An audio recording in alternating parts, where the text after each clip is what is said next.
Neil, what are you building now? A lot.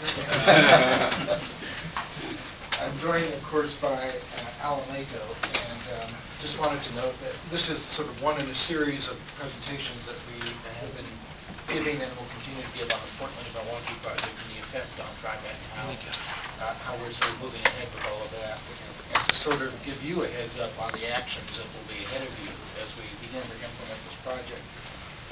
This particularly is about this presentation related to TriMet facilities. And I wanted to note that the Portland-Milwaukie Project, as every project that we do, has effects on growing TriMet's physical assets and our support facilities in order to support it. This one is even more directly affecting our facilities because the street right out in front of us here will be the line of the light rail, and there will be a significant expansion of the right-of-way to the west of the street. And that will have some very direct physical effects on the TriMet facilities in this vicinity. In addition, as we continue to grow the system, we'll see that our operations command center, which is currently out of Ruby Junction, is, if you will, tripping the space constraints that are available there. So we need to think about a new place, a new physical space for our command center. When we sort of added these two things together, what we decided we needed to do is take a step back from those two effects and take a much more broad look at TriMet's facilities, space requirements over the next few years, and how this project can be used to leverage us in the most advantageous way forward. Advantageous in terms of both physical operations, administrative efficiencies, as well as cost, and i.e. not building more than we absolutely need to build. And so what we wanted to do is just sort of review a little bit about the details of that and how we approach that and the general direction that we're heading, and get your thoughts and comments about that. Again, so the first slide. You turn on the power on the right. Okay. It really notes our current major facilities. Again, we have our operations and command center for both bus and rail out at Ruby Junction. That's number 6, or excuse me, number 6 on the map. That's on your printed handout. We have our major administrative facilities at number 1, where we are today. There's actually about 50,000 square feet of office space in this building. We have two really centers for lease space. One at the Holgate Plaza, which is just down the street, and that building will be taken, if you will no longer exist down at Milwaukie Light Rail. So all of the lease space that we have there will need to actually be there. We have bus training there, and we have our scheduling equipment there, and we have operation support functions there. Think of the semaphore, if you're looking at the semaphore restaurant. That's that building and complex will, because of the expanded right-of-way, will no longer exist. We also then have our engineering offices at Holiday Street in our Way District, and that's about 30,000 square feet of space. So right now, if you sort of think about it, we have our administrative space here at Ruby Junction, at Holiday Street, and the Way District, and over here at Portland. And so there are some, as we really, once again, as we think about the project and how it lays on Center Street campus, if you will, of TriMet facilities, we see the effects. And of course, the major one is that the Holgate Plaza would no longer be available for us to lease. Number 2, we lose a facilities management building, which is really not much of a building, which is on the west side of the street here on 17th Avenue. Also important, significantly, we lose about one row of the parking, one aisle of the parking that now generally lines the west side of 17th Street. So that will have an effect on the carrying capacity, if you will, of what we can, functions that we can assign here.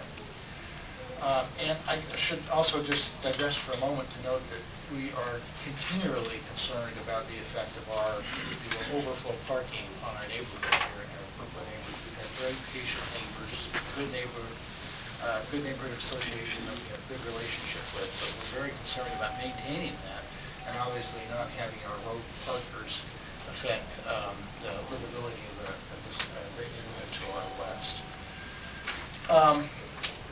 The other sort of dynamic here that I think I alluded to is that we are expanding the system, and the Portland-Milwaukie project by itself begins to trip the capacity, the physical space limitations that exist at River Junction.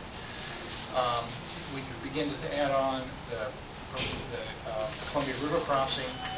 That's another sort of increment of work that needs to be added, or space requirements need to be added to our operations command center. So we really, as we looked at this and stepped back, we had two big choices related to our command center. One would build a new building for it out at River Junction, or the other is to look for a better space and better connections elsewhere in the region. And our emerging direction on this is, and our recommendation right now is to actually begin to centralize some of these facilities here in this building, so that this building becomes really an operations command center. And the notion would be to take the fourth floor of this building and remodel it for the command center, bus dispatch, as well as our call center, and our customer service functions. And one of the things that we learned over time, and Steve and Shirley very eloquent at this, is that when we have an emergency, it's very helpful to have something called a command center, where everybody who is both customer information as well as operating system are in one place.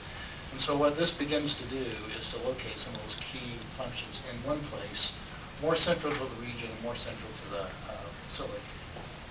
It's also less expensive to remodel existing space and to build new space. So it is sort of a winner strategy in both of those ways. So what I sort of wanted to get to is that the result of that is that we have some major modifications to this building then that would need to be undertaken to accommodate that. Again, mostly the fourth floor, but then that will also provide us, I think, some opportunity to begin to refresh a few things like the out-of-date HVAC system in the rest of this building, and to begin to bring it up for the next 40 years of use, actually. But again, when you take a floor of office space, you need to sort of figure out how to replace that. And as we then look at that, we also realize we have our Holgate space that we would lose. And we also have a lease out in Holiday Street. So we have a number of sort of moving parts on this, and the notions that we sort of get to is maybe that begins to call into question the opportunities for a consolidated lease, where we either lease or buy a building central and very accessible to this building that would, in a very cost-effective way, allow us to co-locate the office functions that move from this building, the office functions that, the net, if you will, that comes out of the Holgate loss, as well as the engineering space from Center Street, or excuse me, from Holiday Street, and to move those into one place. And so that would be, again, I think, our emerging direction. The hope there is, of course, is that there is both an improvement of internal coordination and efficiency in terms of bringing these functions together, much as we would see all the operations functions coming together in this building, and hopefully achieving some additional efficiencies and coordination opportunities that we now are sort of limited to in terms of space. There's a table on page, amongst the last pages here, that really shows that this is a shuffle. In the end, we have no more lease space in the future than we have today. We're just really shuffling it to try to maximize the efficiencies of our office locations over in one place, and also to try to minimize the new construction that we actually undertake at the Junction site, and do that in the most cost-effective way, which we have found to be the fourth floor of this building. So in the interest of time, I've been skipping through this fairly quickly, but would note that our next steps on this is to begin to survey the marketplace related to additional lease space, and then begin the architectural plans for this building's new use. Hopefully enter into a consolidated lease, as I described, sometime in 2011, which would allow in late 2011 and 12 the shuffle of office functions into that space over time. And there will be some shuffling that would be underway in any kind of remodeling sense related to it, so allowing the contractors access to this building over time.